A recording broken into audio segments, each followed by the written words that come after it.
Hello दोस्तों, कैसे हैं आप सब। आई होप आप सब ठीक होंगे। तो आज दिन है थर्सडे और हम लोग बस नाश्ता करके सब बैठे हुए थे।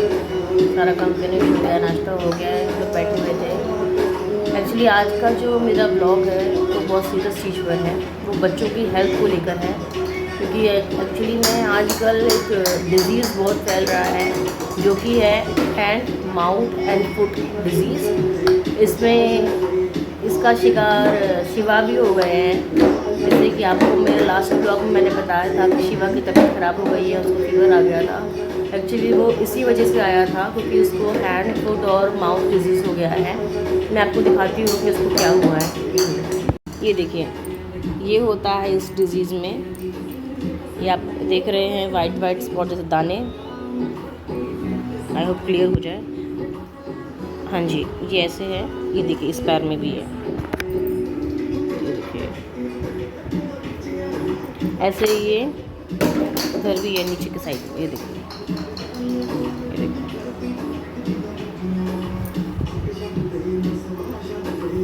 ऐसे ही हाथ में भी है। ये देखिए, हाथ में भी है। रुको शिवा, रुको बेटा। ये देखिए, और इसके ये देखिए मुंह पे भी है। शिवा दिखाओ, ये देखिए। और ऐसे ही इसके अंदर टंग भी है। टंग तो नहीं दिखा पाऊंगी अभी मैं। ऐसे ही इसके टंग में भी है। ऐसे इसके ये हाथ में है, पैर में है और माउथ में है। इसलिए इसको हैंड फुट और माउथ डिजीज़ कहते हैं। ये एक्चुअली वायरल इन्फेक्शन होता है जो पर्सन टू पर्सन फैलता है। बट मुझे ये नहीं पता कि शिवा को कैसे हो गया, क्योंकि शिवा तो ऐसे किसी के पास जाता नहीं है, ना किसी के पास गया। हम लोग बाहर भी जाते हैं तो वो मेरी गोद में रहता है या अपने पापा की गोद में रहता है, किसी के पास जाता नहीं है। पर पता नहीं उसको कहाँ से होगा ये इन्फेक्शन। हम लोग कल दशहरे के दिन दशहरे के दिन डॉक्टर के पास उसको लेके गए थे। तो डॉक्टर ने देखा और वो देख के समझ गया। उसने बोला ये वायरल इन्फेक्शन है जो कि हैंड फुट तो करके होता है डिजीज़। ये स्टार्टिंग के टाइम पे आपको ये नहीं पता चलेगा, ये आपको होने के 2 से 3 दिन बाद ही पता चलेगा। अगर आपको इस इन्फेक्शन के बारे में कुछ नहीं पता है तो आप स्टार्टिंग में नहीं जान पाएंगे कि आपका बच्चा इन्फेक्टेड है। ये स्टार्टिंग के 2-3 डेज़ ये बहुत इसके सिम्टम्स बहुत हिडन रहते हैं, दिखते नहीं हैं अच्छे से। ये रैशेज़ जो है ये इसको डिजीज़ होने के 4 दिन बाद हुए हैं ये रैशेज़, क्योंकि पहले नहीं हुए थे। पहले क्या होता है कि इसमें पहले बच्चा स्टार्टिंग में थोड़ा इरिटेट रहता है, रात में सो नहीं पाता है, खेलता नहीं है, सुस्त पड़ जाता है। उसके बाद गले में खराश रहती है, उसके गले में खराश आ जाती है। अचानक से उसको ऐसा जुकाम जैसा लगता है। हमको लगता है कि इसने ना तो कुछ ठंडा खाया ना पिया, उसको जुकाम कहाँ से हो गया। सब कुछ नॉर्मल रहता है बट जुकाम जैसा, मतलब वो जुकाम नहीं होता है, वो गले में खराश जैसा होता है। इसके हुआ था बट मुझे लगा कि हो सकता है कहीं से ठंडा पानी परी ने इसको पिला दिया हो, इनके पापा ने इनको पिला दिया हो, इसलिए हो रहा है। तो मैंने भी उस टाइम ध्यान नहीं दिया। तो स्टार्टिंग में गले में खराश होती है, बच्चा थोड़ा सुस्त पड़ जाता है, ये थोड़ा इरिटेट रहता है, ऐसा रहता है। उसके बाद जो है फीवर आता है बॉडी को। और एक और चीज़ होती है कि बच्चे को भूख कम लगती है। इसकी भी भूख कम लग रही थी तो मुझे लगा कि हो सकता है नहीं खाने का मन होगा। बच्चे का कभी कभी अपना मन भी होता है, तो मुझे ऐसा लगा कि शायद खाने का मन नहीं होगा इसलिए खाना नहीं खा रहा है ये। तो भूख भी कम लगती है। उसके बाद से ये होने के बाद से बच्चे को फीवर भी आने लगता है, जो कि इसको आया। बट इसको ये होने के 2 दिन बाद फीवर आया और उसके अगले दिन इसकी बॉडी में पूरे रैशेज़ हो गए। एक बार में पूरे रैशेज़ निकला इसके हाथ और पैर में। मुंह पर 1-2 था बट वो बढ़ता गया, वो पूरा यहाँ से पूरा फैलता गया। होठों के अंदर भी हो गया, इसके होठ भी हो गया है। पीछे ये जो होता है ना, इसको नर्री कहते हैं। ऊपर साइड में 4 से 5 छाले वहाँ भी हो गए हैं। टंग पे भी एक बड़ा सा हो गया है। तो ये इसलिए इसको कहते हैं हैंड, क्योंकि हैंड पे हुआ है। फुट क्योंकि पैर पे हो गया है। और माउथ क्योंकि माउथ के एरिया कवर करता है। तो ये वो डिजीज़ होता है। तो ये आजकल बहुत वायरल है। प्लीज़ अपने बच्चे को बचा के रखिए। ऐसे किसी भी इन्फेक्टेड पर्सन के पास उसको मत जाने दीजिए। गया तो शिवा भी नहीं था पर उसको कहाँ से हो गया हमको भी नहीं समझ में आ रहा है।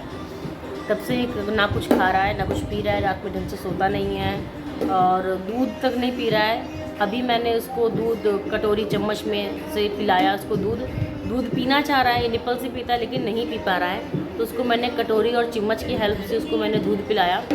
और खाना जब आप खिलाएं तो खाना इस ऐसे टाइम पे खाना कुछ भी दाल चावल अगर आप बना रहे हो तो आपकी चावल एकदम गल गए हो कि बच्चे को पूछना ना पड़े, बस मुंह में डालें और वो हलवा बना के दे सकते हैं। और बहुत ना तो बहुत गर्म खिलाना है और ना ही बहुत ठंडा, नॉर्मल होना चाहिए वो चीज़। और पहली बात कि हाइजीन का बहुत ख्याल रखना पड़ेगा।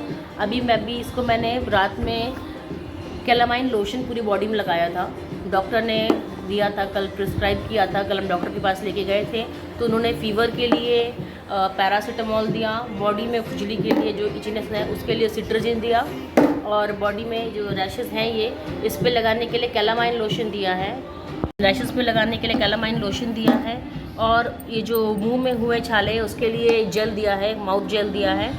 देखिए मैंने ये गर्म पानी में नीम को भी डाल के रखा है, 1 घंटा हो गया है, ये भी अच्छे से नीम इसमें गल जाएगा। उसके बाद इसमें से नीम निकाल लूँगी मैं, और फिर इस नीम के पानी से मैं शिवा को नहलाऊँगी। सुबह के पापा नीम लेकर आ गए थे और बोला था कि इसी की नीम के पानी से अभी इसको 3-4 दिन तक नहला। जो डिज़ीज़ है ना ये 1 हफ्ते तक रहती है, और 3 दिन तक तो ज़्यादा रहती है, 3 दिन के बाद ही ये थोड़ा घटना शुरू होती है, इसका थोड़ा असर कम होना शुरू होता है। 3 दिन तक तो बच्चे को ही परेशान करेगा ही करेगा, उसके बाद ये घटेगा। तो अभी मैं इसको जा रही हूँ नहलाने, और नहला के थोड़ी देर धूप में बाहर उससे बिठा दूँगी, क्योंकि धूप जो चीज़ है ये सबसे अच्छी चीज़ है, बॉडी की जो रैशेज़ है उसको सुखाएगा। ये धूप सबसे अच्छी चीज़ होती है ऐसे टाइम पे। एंड बी श्योर कि जब भी आप कैलामाइन लोशन लगाएं, कैलामाइन लोशन ऐसे टाइम पे लगाएं कि बच्चा फिर सो जाए, इसे उसको टच ना करे, वरना उसको टच करेगा, हाथ को मुंह में डालेगा। तो इसलिए मैंने रात में इसको कैलामाइन लोशन लगाया, और फिर लोशन लगाने के बाद मैंने बेड पे एक एक्स्ट्रा बेड शीट बिछा दी, उसके बाद उसके ऊपर उसको मैंने लिटाया। ये मैंने अभी सुबह भी ये सोया था तो मैंने ये बेडशीट मैंने अलग बिछा दी। परी भी इसी बेड पे सोती है तो उससे इसको फैलने का बहुत डर है, तो इसलिए मैंने अलग मतलब ऐसे कर दिया जैसे कि वो पूरे बेड पे ना रहे, सिर्फ उस बेडशीट पे सोए और उसका असर सिर्फ उस बेडशीट पे रहे। इसलिए अभी मैं उसको धुल दूँगी, और अभी नहलाने के बाद मैं दूसरी बेडशीट यूज़ करूँगी उसके लिए, उस पर उसको सुलाऊँगी। क्योंकि ऐसे टाइम पे हाइजीन का एक्स्ट्रा ध्यान रखना होता है, क्योंकि हाइजीन नहीं रहेगी तो ये और फैलेगा और ठीक नहीं होगा। नीम में एक ऐसी एंटीबैक्टीरियल प्रॉपर्टी होती है जो कि बॉडी के अंदर से जितने भी बैक्टीरिया होते हैं ना उनको साफ़ करती है। मतलब नीम के जितना अच्छा दवाई कुछ हो नहीं सकती है। अगर आपकी बॉडी पे किसी भी तरह का फंगल इन्फेक्शन है या कोई भी स्किन प्रॉब्लम है, उसमें जो नीम का रूल है ना वो सबसे बेस्ट होता है। तो इसलिए ऐसे टाइम पे नीम का बाथ लेना बहुत इम्पॉर्टेंट होता है। इसके होने के बाद आपको डेली ऐसा कुछ अगर आपकी बॉडी पे दिखता है तो आपको ऐसा होने के बाद डेली नीम से नहाना चाहिए। साबुन मत लगाइए, साबुन नहीं लगाना चाहिए, क्योंकि साबुन के अंदर केमिकल होते हैं, वो इफ़ेक्ट कर सकते हैं उस रैशेस पे, हो सकता है वो उसको और बढ़ा दें। कोई बात नहीं। अब मैं इसको नारियल का तेल लगा रही हूँ। नारियल के तेल में मैंने कपूर मिक्स कर दिया है, क्योंकि कपूर भी बहुत अच्छा होता है ऐसे टाइम पे। तो कपूर और नारियल का तेल मैं मिक्स करके जहाँ भी इसके रैशेस हैं हाथ और पैर में हर जगह मैं लगा दे रही हूँ। और थोड़ा सा मैं इसके मुंह के पास भी लगा दूँगी, क्योंकि वहाँ हम वो लोशन नहीं लगा सकते हैं कैलामाइन लोशन, तो इसलिए वहाँ पर मैं तेल भी लगा दे रही हूँ।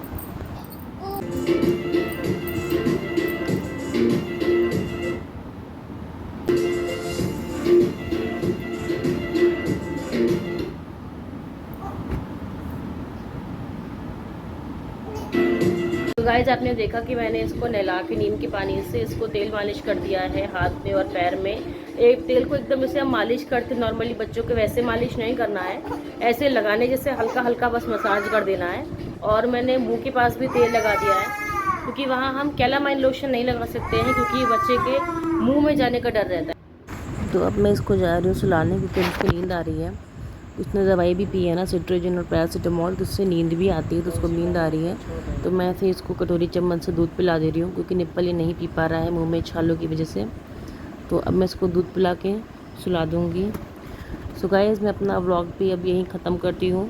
आपका अगर कोई भी व्यू हो या कुछ भी कहना हो, आप प्लीज़ कमेंट ज़रूर करिएगा वीडियो पे। और अगर आपको मेरी ये वीडियो इन्फॉर्मेटिव लगी हो, अच्छी लगी हो, तो प्लीज़ लाइक भी ज़रूर कर दीजिएगा। Thank you. मेरे चैनल को सब्सक्राइब भी कर दीजिएगा। थैंक